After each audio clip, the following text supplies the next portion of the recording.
How can we enable a passkey for our Google account on a computer? To do this, you simply need to visit the website myaccount.google.com, and once you enter the security section, it says you can enable a passkey there.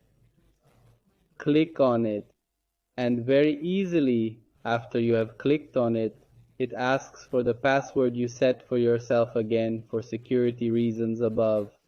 You are able to select this option. We click Continue. Set a PIN for yourself here. Well, once you have set the PIN, you click the Create a Passkey option, and you click this option again right here. You confirm it. Enter your PIN and your passkey will be created successfully. If it is not created, try using your mobile phone.